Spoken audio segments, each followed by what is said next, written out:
বিমলা এবং রীতা দুই যা শ্বশুর বাড়িতে একসঙ্গে সংসার করে, কিন্তু বিমলার স্বামী যেহেতু বেশি টাকা রোজগার করে তাই কিছুদিনের মধ্যেই তাদের সংসার ভাগাভাগি হয়ে যায়। অর্থাৎ বিমলা নিজের সংসার আলাদা করে নেয় আর সে বাড়ির উপরের তলায় থাকতে শুরু করে, কারণ উপর তলাটা সে নিজের টাকা দিয়েই খুব সুন্দর করে সাজিয়েছে।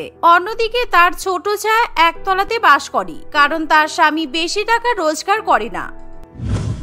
এভাবেই দেখতে দেখতে কিছুদিন কাটে। একদিন 1 মাস হলো আমার ননদ প্রিয়াঙ্কার বিয়ে হয়েছে, আর এখনো ওকে আর ওর বরকে আমরা নিমন্ত্রণ করে খাওয়াইনি। এটা কিন্তু ঠিক নয়, তাই আমি ঠিক করেছি কালকে আমি আমার ননদ আর ননদের বরকে নিমন্ত্রণ করে খাওয়াবো। হ্যাঁ, তাহলে তো খুব ভালো ব্যাপার। তুমি এখনই আমার বোন আর বোনের বরকে ফোন করে নিমন্ত্রণ করো, ওরা যাতে কালকে আমাদের বাড়িতে নিমন্ত্রণ খেতে আসে। প্রীতমের কথা শুনে বিমলা খুবই খুশি হয়, আর সেই মুহূর্তেই সে প্রিয়াঙ্কাকে ফোন করে এবং নিজের বাড়িতে নিমন্ত্রণ খাওয়ার কথা জানিয়ে দেয়। এর ফলে প্রিয়াঙ্কাও মনে মনে খুবই খুশি হয়, কারণ সেও তার বড়লোক দাদা এবং বৌদির বাড়িতে এসে নিমন্ত্রণ খেতে চায়। তাই তার কাছে এর থেকে আনন্দের ব্যাপার আর কিছুই হতে পারে না।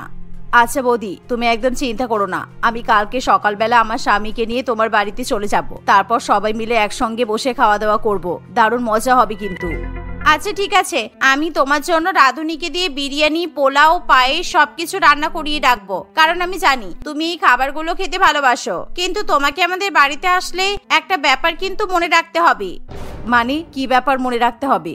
তুমি কিন্তু ভুলেও একতলাতে আমার ছোট জায়ের ঘরে যাবে না, মানে তোমার ছোট বৌদির ঘরে যাবে না। তুমি ভালো করে জানো তোমার ছোট বৌদি খুবই গরিব, আর তোমাকে আর তোমার বরকে ও ভালো মতো কখনোই আপ্যায়ন করতে পারবে না। তাই তোমরা এই বাড়িতে এসে প্রথমে আমাদের কাছেই আসবে। আরে তুমি চিন্তা করো না বৌদি, আমার বয়েই গেছে ওই গরিব লোকেদের বাড়িতে যাওয়ার জন্য। তুমি আমাকে নিমন্ত্রণ করেছো, আমি তোমার কাছেই যাব। প্রিয়াঙ্কার কথা শুনে বিমলা খুবই খুশি হয়, আর প্রিয়াঙ্কা ফোন রেখে দিলে বিমলা অনেক পরিকল্পনা করতে শুরু করে। আসলে তার ননদকে নিমন্ত্রণ করে খাওয়ানোর একটাই উদ্দেশ্য, সে নিজের ঘর ভালো করে প্রদর্শন করতে পারবে। কারণ ননদের বিয়ের পর বিমলা খুব সুন্দর করে উপর তলাটা সাজিয়েছে, সেখানে বড় বড় এসিও লাগিয়েছে, ওয়াশিং মেশিন কিনেছে, মডিউলার কিচেন তৈরি করেছে, আর সেই সমস্ত কিছু বিমলা তার ননদকে দেখাতে চায়। অন্যদিকে আজকে আমার বড় যা বারান্দায় দাঁড়িয়ে দাঁড়িয়ে ননদকে ফোন করে কথা বলছিল। আমি শুনেছি বড়দি প্রিয়াঙ্কা আর ওর বরকে কালকে নিমন্ত্রণ করেছে। আমিও ভাবছিলাম মেয়েটা যখন কালকে বাপের বাড়িতে আসবে তাহলে আমিও ওকে রান্না করে খাওয়াবো। ঠিক আছে, আমি তাহলে কালকে আমার মনের পছন্দ মতো বাজার করে নিয়ে আসবো, আর তুমি সুন্দর করে কাতলা মাছের কালিয়া, ভেটকি মাছের পাতুরি, বাসন্তী পোলাও সবকিছু রান্না করো। আর ও বিয়ের আগে ওই সব কিছুই খেতে পছন্দ করতো। আকাশের কথা শুনে রীতা খুবই খুশি হয়। এর ফলে রীতা তখনই প্রিয়াঙ্কাকে ফোন করে, আর রীতা যখন তার ননদকে নিজের কাছে খাবার খাওয়ার জন্য নিমন্ত্রণ জানায় তখন প্রিয়াঙ্কা কিছুতেই রাজি হতে চায় না। না বৌদি, আমি কালকে তোমার কাছে খেতে পারবো না, কারণ বড় বৌদি আমাকে আগে থেকে নিমন্ত্রণ করে রেখেছে। তাই আমরা কালকে সকালবেলা গিয়ে বড় বৌদির বাড়িতেই উঠবো, তারপর সারাদিন ওখানেই খাওয়া দাওয়া করবো। এমন করে বলছো কেন প্রিয়াঙ্কা? আমি তোমার জন্য অনেক রান্না বান্না করবো, আর তোমার দাদা বাজার করেও নিয়ে এসেছে। তাই তুমি বরং কালকে দুপুরবেলা বড় বৌদির কাছে খেও, আর রাত্রিবেলাটা আমার কাছে নিমন্ত্রণ খেও। না পাগল নাকি? আমার দ্বারা সম্ভব নয়, তুমি আমাকে নিমন্ত্রণ করে খাওয়ানোর কথা ভেবো না। এই বলে প্রিয়াঙ্কা ফোন রেখে দেয়, আর রীতার মনে মনে ভীষণ পরিমাণে খারাপ লাগে। দেখতে দেখতে সেই দিনটা কাটে, আর বিমলা নিজের ঘর সুন্দর করে সাজিয়ে তোলে, কারণ আজকেই ননদ নিমন্ত্রণ খেতে আসবে। অন্যদিকে রীতাও তার ননদের জন্য গরম গরম সুন্দর সুন্দর রান্না করে, কারণ তার মনের বিশ্বাস প্রিয়াঙ্কা নিশ্চয়ই একবারের জন্য হলেও তার কাছে নিমন্ত্রণ খেতে যাবে। আর দেখতে দেখতে কিছুক্ষণের মধ্যেই প্রিয়াঙ্কা এবং তার স্বামী সুন্দর সুন্দর উপহার কিনে বাপের বাড়িতে চলে আসে। প্রিয়াঙ্কা, একবার আমার ঘরে অন্তত বসো, দেখো আমি তোমার জন্য আম পোড়া শরবত বানিয়েছি, এই শরবত খাও, তারপর উপরে যেও। ইস, আমার এই আম পোড়া শরবত খেতে বয়েই গেছে, আর তোমার ঘরে এসি লাগানো নেই, কিচ্ছু নেই, আমি এখানে বসতে পারবো না, না হলে আমার আর আমার বডির খুবই গরম লাগবে। আমরা উপরে যাচ্ছি। এমন সময় বিমলা উপরতলা থেকে উকি মারে, আর সে যখন দেখে প্রিয়াঙ্কা তার ছোট জায়ের সঙ্গে কথা বলছে তখন সে প্রচন্ড পরিমাণে রেগে যায়। প্রিয়াঙ্কা, আমি তোমাকে কি বলেছিলাম তোমার মনে নেই? তুমি বাপের বাড়িতে এসেই তোমার ছোট বৌদির সঙ্গে গল্প করতে শুরু করে দিলে। তাড়াতাড়ি উপরে এসো, এক মুহূর্তের জন্য একতলাতে দাঁড়িয়ে থাকতে হবে না। কি নোংরা একতলাটা দেখেছো? গরিব কোথাকার, ঘর বাড়ি সাজাতে পারে না, আবার তোমাকে নিমন্ত্রণ করে খাওয়ানোর ইচ্ছা। হ্যাঁ বৌদি, আমি এক্ষুনি যাচ্ছি। আর দেখো না ছোট বৌদি কেমন কালো বিড়ালের মতো রাস্তাটা কেটে দিল, তাই জন্যই দাঁড়িয়ে পড়লাম। এই বলে প্রিয়াঙ্কা তার স্বামীকে নিয়ে বিমলার কাছে চলে যায়। আর উপরতলাতে গিয়ে সে যখন দেখে তার বড় বৌদি এবং দাদার ঘর একেবারে রাজপ্রাসাদের মতো সাজানো, তখন তার মন খুশিতে নেচে ওঠে। আর এমন সময় বিমলা ইচ্ছে করে জোরে জোরে কথা বলে যাতে সে তার ছোট যাকে অপমান করতে পারে। প্রিয়াঙ্কা, আমি ভেবেছি একতলাটা তোমার ছোট দাদার কাছ থেকে কিনে নেব, কারণ এরকম একটাই বাড়িতে উপরতলাটা এত সুন্দর আর নিচের তলাটা গরিবদের মতো মোটেই কিন্তু দেখতে ভালো লাগে না। তাই ওদের কাছ থেকে একতলাটা কিনে নেওয়ার পর আমি পুরো বাড়িটা মনের মতো করে সাজাবো আর তোমার ছোট বৌদিকে বাড়ি থেকে বের করে দেব। হ্যাঁ বৌদি, তোমার যা ইচ্ছা হয় তুমি তাই করো। আর ওই গরিব ছোট বৌদিকে বাড়িতে না রাখাই ভালো। নিচের ঘরটা দেখলে আমার গায়ে একেবারে গুলিয়ে আসে, তাই আমার এখন উপরে থাকতেই ভালো লাগছে। প্রিয়াঙ্কা এরকম তেল দেওয়া কথা বললে তার বড় বৌদি খুবই খুশি হয়। অন্যদিকে রীতা এই সমস্ত কথা শুনলে তার প্রচন্ড পরিমাণে খারাপ লাগে।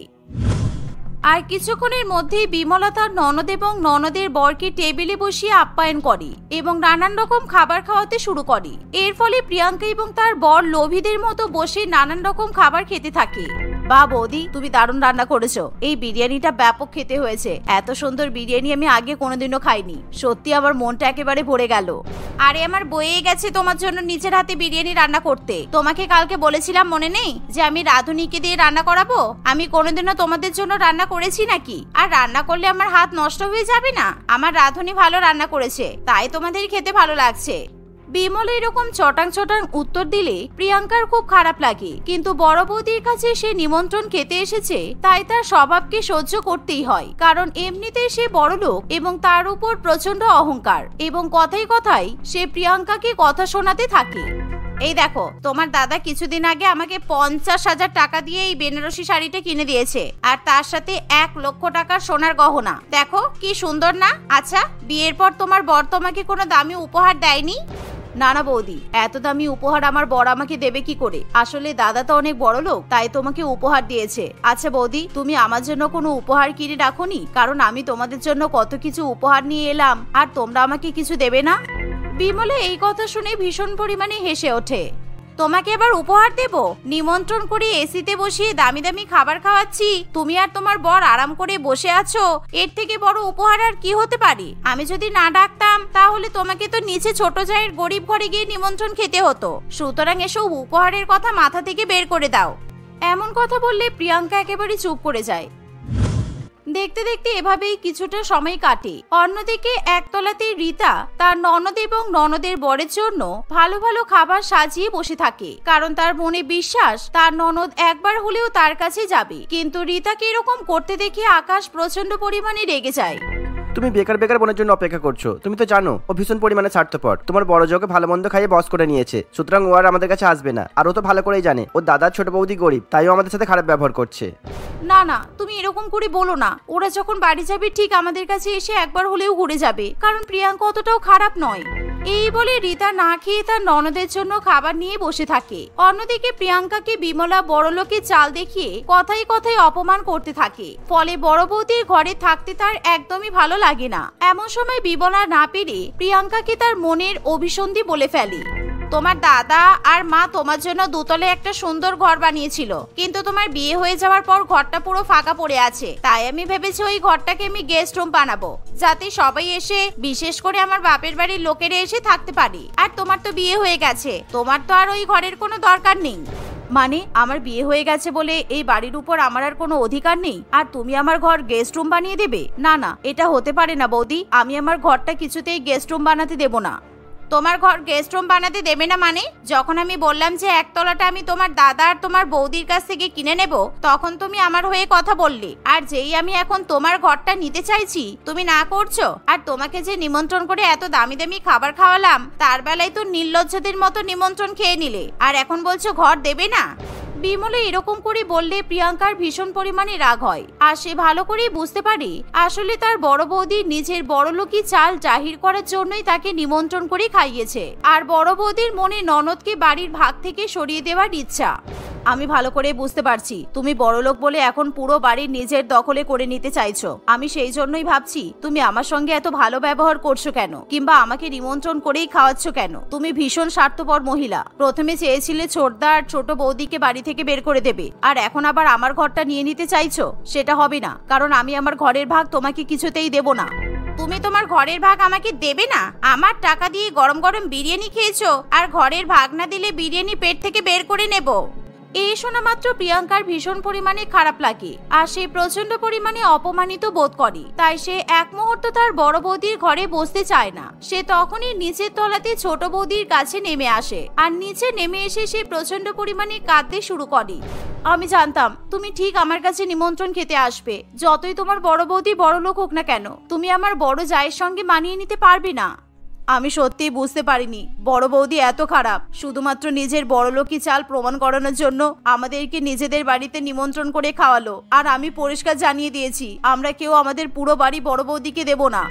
আচ্ছা এবার কান্না বন্ধ করো। দেখো, বিয়ের আগে আমার শাশুড়ি মা তোমার জন্য যেমন কাঁচা লঙ্কা দিয়ে ভেটকি মাছের পাতুরি রান্না করতো, আমি সেরকম ভাবেই রান্না করেছি। তোমার বড়লোক বৌদির মতো রাঁধুনি দিয়ে রান্না করাইনি, কারণ আমি জানি তুমি অন্য কারোর হাতে রান্না খেতে ভালোবাসো না।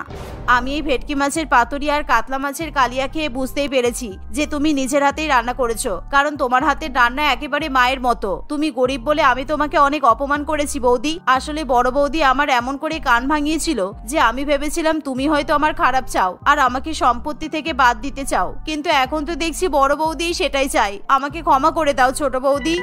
প্রিয়াঙ্কার এমন কথা শুনে রিতা খুবই খুশি হয়, আর সে খুশি হয়ে তার ননদকে নিজে হাতে খাবার খাইয়ে দেয়। ছোট বৌদির কাছে এত আদর ভালোবাসা পেয়ে প্রিয়াঙ্কার চোখে জল চলে আসে। খাওয়া দাওয়া করার পর প্রিয়াঙ্কা তার ছোট বৌদি এবং দাদার সঙ্গে অনেক অনেক গল্প করে এবং রাত্রিবেলা নিজেদের বাড়িতে ফিরে যায়। এভাবেই নিমন্ত্রণ খাওয়ানোর ক্ষেত্রে বড়লোক যা গরিব ছোট জায়ের কাছে পরাজিত হয়। সুনীতি তার শাশুড়ি মা কমলা দেবী এবং স্বামী প্রীতমের সঙ্গে বাস করে। সুনীতির বরাবরই ভীষণ পরিমাণে সস্তার জিনিসের উপর ঝোঁক বেশি থাকে। সস্তার জিনিস দেখলে সে একেবারে নিজেকে সামনে রাখতে পারে না, আর তার বর তাকে যা হাত খরচা হিসেবে টাকা দেয় সে সব টাকাই সস্তা জিনিস কিনতে খরচা করে। এমনকি সে বাড়িতে চা খাওয়ার কাপ হোক কিংবা বিছানার চাদর অথবা জামা কাপড়, কোথায় কোন জিনিস সব থেকে কম দামে পাওয়া যায় সব ঠিকানায় সুনীতির জানা আছে। আর এরকম সস্তা জিনিসপত্র কিনতে তাকে সাহায্য করে তার একমাত্র বোন প্রিয়া, আর প্রিয়াও বিবাহিত ছিল। কি গো বলছি, শোনো না, তোমাকে বলেছিলাম মনে আছে যে আমি একটা জীবন বীমা প্রিমিয়াম করেছিলাম, সেখানে প্রিমিয়াম বাবদ 20,000 টাকা জমা দিতে বলেছে। আর আমার কাছে তো এখন টাকা নেই, তুমি আমাকে 20,000 টাকা দেবে গো। আর এটা তো আমাদের ভবিষ্যতের জন্যই আমি টাকাটা জমাচ্ছি, প্লিজ তুমি টাকাটা দিয়ে দাও। বাবা, আজকে কোন দিকে সূর্য উঠেছে যে তুমি এত ভালো মতো ভদ্রভাবে আমার কাছ থেকে টাকা চাইছো? তা না হলে তো সবসময় চুলের মুঠি ধরে আমার কাছ থেকে টাকা আদায় করো। যাই হোক, এই নাও 20,000 টাকা, আর সাবধানে কিন্তু টাকাগুলো হারিয়ে ফেলো না যেন।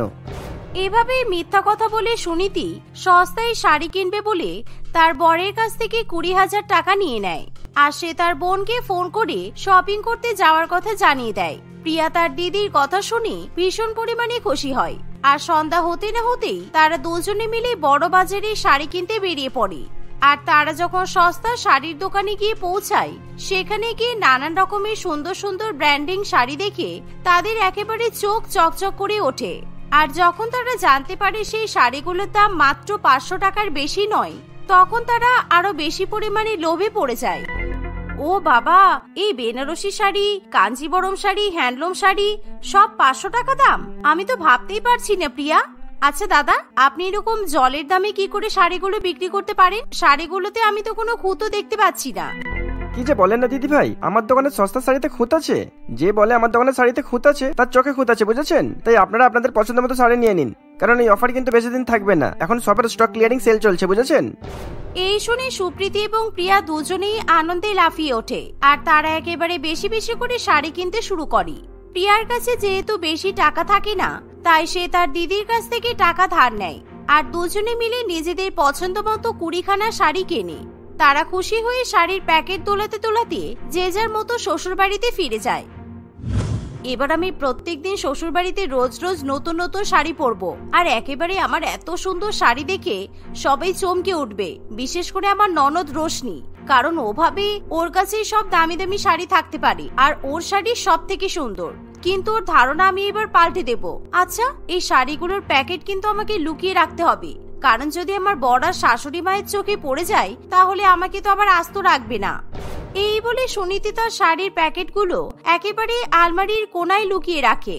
আর প্রত্যেকদিন সে তার সস্তার শাড়ি একটা একটা করে পরতে শুরু করে। আর তাকে এরকম প্রত্যেকদিন নতুন নতুন শাড়ি পরতে দেখে তার শাশুড়ি মেয়ে এবং স্বামী দুজনেই খুব ভালো মতো বুঝতে পারে যে সুনীতি আবার বাজার থেকে নতুন নতুন শাড়ি কিনে নিয়ে আসছে।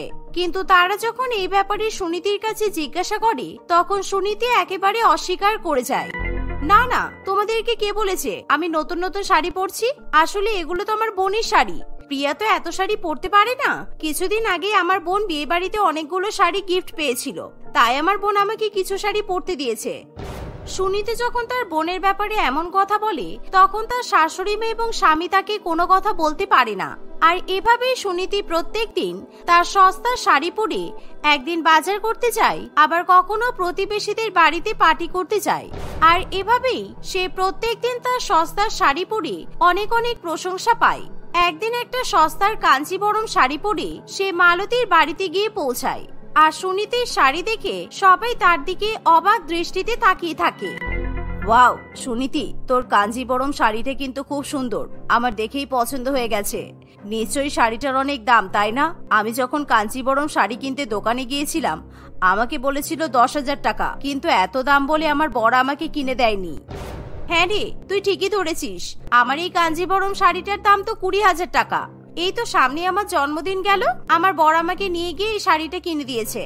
আর আমি আমার বরকে পেয়ে খুবই লাকি, কারণ ও আমাকে সবসময় দামি দামি শাড়ি কিনে দেয়। তোরা আমাকে যে শাড়িগুলো প্রত্যেকদিন পরে স্টাইল করতে দেখিস সব শাড়িগুলো আমার বরই আমাকে কিনে দিয়েছে। স্বাভাবিকভাবে সুনীতা যখন তার শাড়ি সম্বন্ধে এবং তার বরের সম্বন্ধে এত প্রশংসা করে তখন তার বান্ধবীরা তার প্রতি হিংসা করে, কারণ তারা বুঝতে পারে না যে সুনীতি সস্তা শাড়ি পরে তাদের সামনে মিথ্যা ঢং দেখাচ্ছে। আর এভাবেই সব জায়গাতেই সস্তা শাড়ি পরে সুনীতি বেশ ভালো মতো প্রশংসা পেতে থাকে। কিন্তু তার সমস্যা হয় যখন তার ননদ এই বিষয়ে ঢুকে পড়ে। একদিন সুনীতি একটা সুন্দর শাড়ি পরে বাড়িতে ঘোরাঘুরি করছে, এমন সময় তার ননদ রোশনি তাদের বাড়িতে আসে। বাবা রোশনি, আজকে হঠাৎ করে চলে এলে যে, কি ব্যাপার? অনেকদিন হয়ে গেল তুমি আর বাপের বাড়িতে আসো না, আমাদের সঙ্গে দেখা করো না। আমি তো ভাবলাম আমাদের কথা তুমি ভুলেই গেছো।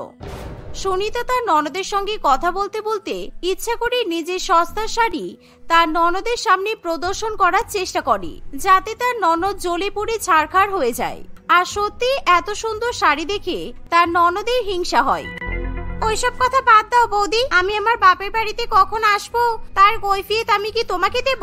আর তোমার কি ব্যাপার বলো তো? মা বলছিল তুমি নাকি প্রত্যেকদিন সুন্দর সুন্দর শাড়ি পরে খুবই ঢং করো।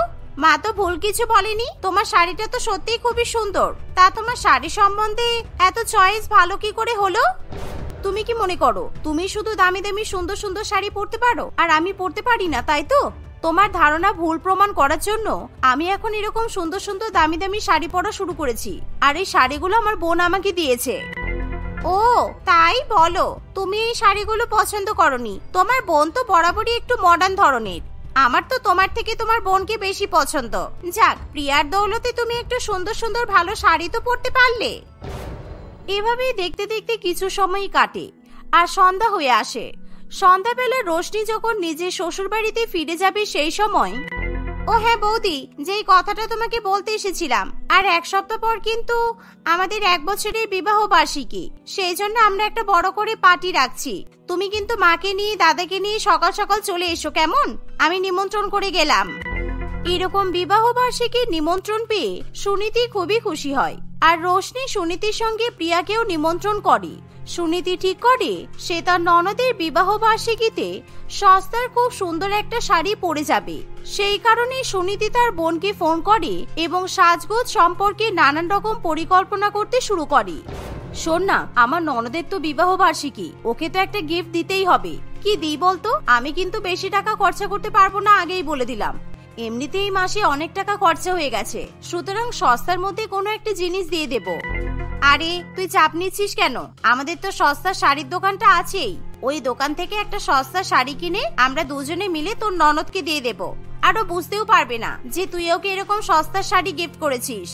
প্রিয়ার মুখে এরকম পাকা বুদ্ধির কথা শুনে সুনীতি খুবই খুশি হয়। তাই সুনীতি পরের দিন সকালবেলাতেই নিজের বোনের সঙ্গে সস্তা শাড়ির দোকান থেকে তার ননদের জন্য একটা সস্তার বেনারসি শাড়ি কিনে নিয়ে আসে। আর রোশনির বিবাহ বার্ষিকীর দিন সুনীতি এবং প্রিয়া দুজনে মিলে সস্তার শাড়ি পরে নিমন্ত্রণ খেতে চলে যায়।